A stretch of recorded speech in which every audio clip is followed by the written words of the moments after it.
Ruas TV, rutin walaupun sedikit. Bismillahirrahmanirrahim. Assalamualaikum warahmatullahi wabarakatuh. Alhamdulillahi rabbil alamin. Nahmaduhu wa nasta'inuhu wa nastaghfiruh. Wa na'udzu billahi min syururi anfusina wa min sayyiati a'malina. Man yahdihillahu fala mudhillalah wa may yudlil fala hadiyalah. Asyhadu an la ilaha illallah wahdahu la syarikalah wa asyhadu anna Muhammadan abduhu wa rasuluhu al-mab'utsu rahmatan lil alamin.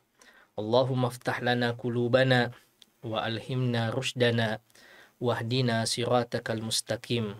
Inna nas'aluka ilman nafi'an wa imanan thabitan wa yakinan rasikhan wa qalban khashi'an wa lisanan dzakiran wa rizqan halalan thayyiban wa amalan salihan mutaqabbala.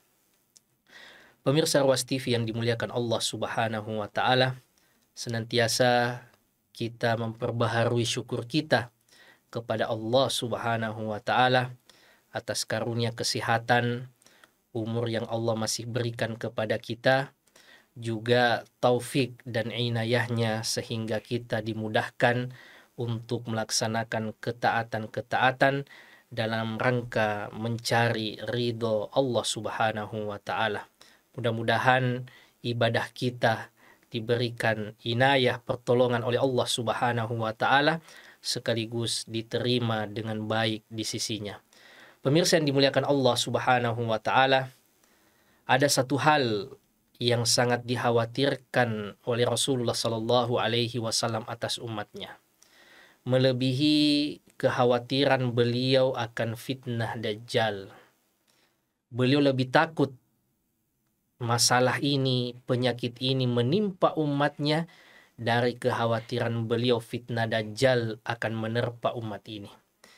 Fitnah dan musibah yang beliau khawatirkan tersebut adalah asyirku al-khafi, kesirikan yang samar-samar, kesirikan yang sangat samar. Pemirsa yang dimuliakan Allah Subhanahu wa taala, beliau menyebutkan seperti orang yang memperbaiki sholatnya, memperbagus sholatnya, kelihatan begitu sangat khusyuk, kelihatan begitu sangat memiliki atensi terhadap sholat, akan tetapi ia lakukan itu, pemirsa yang dimuliakan oleh Allah Subhanahu wa taala, untuk mendapatkan ridho dan pujian manusia. Ia memperbaiki ibadahnya bukan lagi untuk mengharapkan wajah Allah Subhanahu wa taala, akan tetapi itu semua ia lakukan hanya untuk mengharapkan pujian manusia. Ini yang senantiasa perlu kita evaluasi diri kita, jamaah sekalian. Bagaimana kualitas niat kita? Bagaimana keadaan niat kita? Karena niat ini perlu untuk senantiasa dievaluasi. Perlu untuk senantiasa kita perhatikan. Sampai-sampai salaf kita mengatakan, ma'alajtu syai'an asyad min niyati. Saya tidak pernah menghadapi sesuatu yang lebih berat, mengobati sesuatu yang lebih susah dari memperbaiki niatku. Karena niat itu senantiasa berubah-ubah, jamaah sekalian. Berubah-ubah, pemirsa yang dimuliakan Allah Subhanahu wa taala. Kadangkala awalnya kita ikhlas, namun setelah itu datang godaan-godaan yang lain. Dengan tendensi dunia, dengan mengharapkan imbalan dunia, dengan mengharapkan pujian dan ridho manusia. Maka kalau saja para ulama kita terdahulu mengatakan bahwa memperbaiki niat, menghadapi permasalahan niat ini adalah sesuatu yang paling berat yang ia hadapi, maka tentu saja kita harus lebih sering-sering memperhatikan niat kita. Jangan-jangan kita merasa sudah melakukan banyak hal, tetapi semuanya itu adalah debu yang berterbangan. Tidak ada nilainya sama sekali di sisi Allah Subhanahu wa taala karena berangkat dari niat yang salah, karena berangkat mencari ridho selain Allah Subhanahu wa taala. Rasulullah sallallahu alaihi wasallam menyebutkan di dalam hadisnya yang diriwayatkan oleh Imam Muslim dan Imam At-Tirmidzi tentang 3 orang yang pertama kali diseret ke dalam api neraka. Ternyata ketiga orang yang pertama kali menjadi penghuni neraka, mendapatkan siksa neraka yang mengerikan, pemirsa yang dimuliakan Allah Subhanahu wa taala, ternyata bukan ahli maksiat, bukan pezina, bukan peminum khamr, bukan penjudi, bukan perampok, akan tetapi ternyata ketiganya adalah ahli ibadah.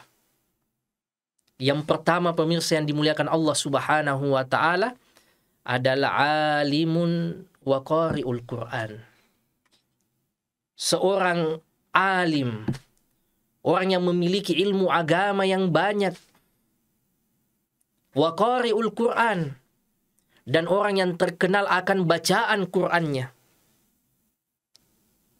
Fa'utiya bi, orang ini dihadirkan di hadapan Allah Subhanahu wa taala. Fa'arafallahu ni'amahu wa arafahu. Allah Subhanahu wa taala mengingatkan orang ini akan nikmat-nikmat yang ia telah terima dahulu di dunia. Fa'arafahu, dan orang ini pun mengakui betapa banyak nikmat yang dahulu ia rasakan di dunia. Kemudian Allah Subhanahu wa taala bertanya padanya, pemirsa yang dimuliakan Allah Subhanahu wa taala, "Wa ma 'amilta biha?" Untuk apa nikmat-nikmat itu? Kemana nikmat-nikmat itu engkau gunakan dahulu? Orang ini kemudian menjawab, pemirsa yang dimuliakan Allah Subhanahu wa taala, "Ta'allamtu fik." Saya belajar ya Allah di jalanmu untuk mencari ridhomu. Saya masuk pesantren supaya engkau ridhoi, supaya saya mendapatkan ilmu agama di jalanmu. Saya ikut kajian untuk mendapatkan pahala di sisimu. Wa 'allamtun nas. Dan setelah saya memiliki ilmu, saya pun menghabiskan waktuku untuk mendakwahi manusia, mengajarkan manusia ilmu agama ini. Wa qara'tu fikal Qur'an, dan saya membaca Al-Quran di jalanmu ya Allah untuk mendapatkan ridhomu. Namun Allah Subhanahu wa taala, pemirsa yang dimuliakan Allah Subhanahu wa taala, mengatakan, "Kadzabta." Engkau berdusta. Engkau melakukan semua itu liuqal annaka alim aw annaka qari. Engkau dahulu melakukan semua itu di dunia supaya orang-orang menggelarimu sebagai seorang alim, sebagai seorang syekh, supaya orang memanggilmu kiai, supaya orang memanggilmu ustadz, faqadakil. Dan itu sudah engkau dapatkan dahulu di dunia. Orang sudah menggelarimu sebagai kiai, orang sudah menggelarimu sebagai ustadz, orang menganggapmu sebagai seorang yang alim, sebagai rujukan dalam bertanya. Dan itu sudah engkau dapatkan dahulu di dunia, kata Allah Subhanahu wa ta'ala. Untuk niat itu engkau belajar, untuk niat itu engkau kemudian mengajar manusia, untuk niat itu engkau mengaji, untuk niat itu engkau membaca Al-Quran. Faqadakil, dan gelar-gelar itu sudah engkau dapatkan di dunia. Orang sudah menganggapmu sebagai orang berilmu, orang sudah menganggapmu sebagai qari. Sampai-sampai engkau memiliki pendengar yang mungkin jutaan. Faqadakil, dan orang-orang sudah menggelarimu dengan itu semua. Maka Allah Subhanahu wa ta'ala memerintahkan malaikatnya untuk menyeret orang ini ke dalam api neraka dengan diseret mukanya. Muka yang dahulu ia banggakan, muka yang dahulu ia jaga, muka yang dahulu ia mencari dengannya ridho manusia, akan tetapi itu dihinakan, diseret jamaah sekalian, dan dilemparkan ke dalam api neraka. Ternyata bukan ahlu maksiat, akan tetapi seorang alim, seorang ahlul Quran, akan tetapi karena ia berangkat dari niat yang salah, akhirnya bukannya pahala yang ia dapatkan, justru kebinasaan, menjadi orang yang pertama diseret ke dalam api neraka, waliyadzubillah. Makanya Imam Ibnul Jauzi rahmatullahi alaih menyebutkan bahwa suatu waktu di dalam majelis beliau hadir puluhan ribu orang yang mendengar nasihat-nasihat beliau. Dan tatkala beliau menyampaikan wasiat, menyampaikan ilmu, orang-orang menangis. Karena raqaik yang beliau sampaikan, sehingga beliau digelar sebagai wa'idhul ulama, penasihatnya para ulama. Jamaah yang puluhan ribu itu menangis tatkala Imam Ibnul Jauzi menyampaikan ilmu. Akan tetapi beliau termenung dan berpikir, kaifa inna jahaula, bagaimana kalau pendengarku ini, murid-muridku ini nanti selamat di sisi Allah Subhanahu wa taala, wahalakt, sementara saya binasa. Maka ia berdoa kepada Allah Subhanahu wa taala, Allahumma, ya Allah, kalau ternyata nanti takdirku adalah binasa, maka jangan kabarkan kepada orang-orang. Saya khawatir, saya takut. Jangan-jangan orang nanti menyangka bahwa bagaimana bisa mereka yang dahulu mengajari kami ilmu, tempatnya di neraka sementara kami selamat. Kenapa jamaah sekalian? Karena khawatirnya ulama kita tentang niat ini. Jangan-jangan kita mengajar, jangan-jangan kita menangis atau membuat orang menangis, karena bukan ridho Allah Subhanahu wa taala, akan tetapi mencari sekeping pecahan-pecahan ridho manusia yang tidak ada artinya jamaah sekalian. Orang yang kedua yang dihadapkan kepada Allah Subhanahu wa taala ternyata adalah seorang mujahid. Ditanyakan kepadanya, fa'arafallahu ni'amahu wa arafa, Allah memperkenalkan, mengingatkan nikmat-nikmatnya dahulu di dunia. Fa'arafahu, dan orang ini pun kemudian mengakuinya bahwa ia telah mendapatkan nikmat-nikmat tersebut. Dan ditanyakan kepadanya, wa ma amilta biha, untuk kemana, untuk apa nikmat-nikmat itu dahulu. Orang ini mengatakan, qataltu fi sabilik hatta ustushhid. Saya berperang di jalanmu ya Allah, sampai kemudian saya terbunuh, saya syahid. Kata Allah Subhanahu wa taala, kadzabta, engkau berdusta.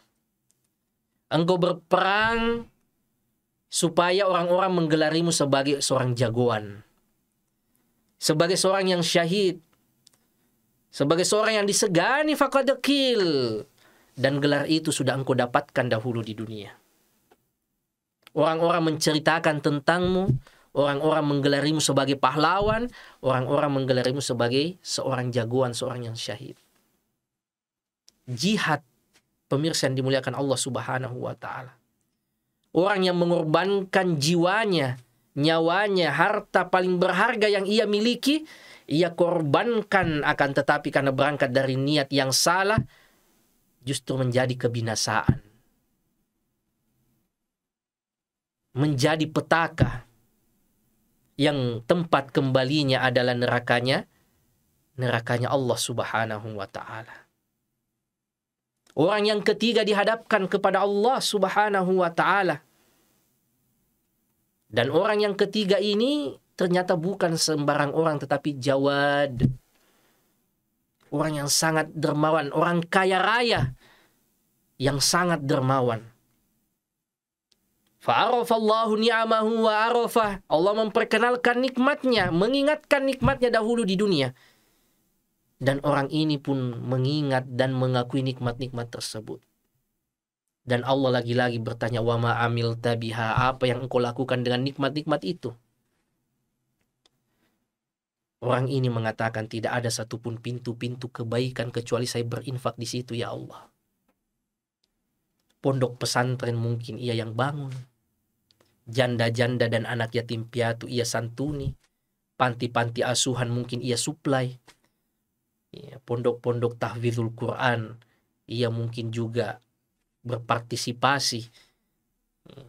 Akan tetapi pemirsa yang dimuliakan Allah Subhanahu wa taala, Allah mengingkari dengan mengatakan, kadzabta, engkau berdusta. Innama fa'alta liyuqal annaka jawad. Engkau melakukan itu supaya orang-orang menggelarimu sebagai orang yang dermawan.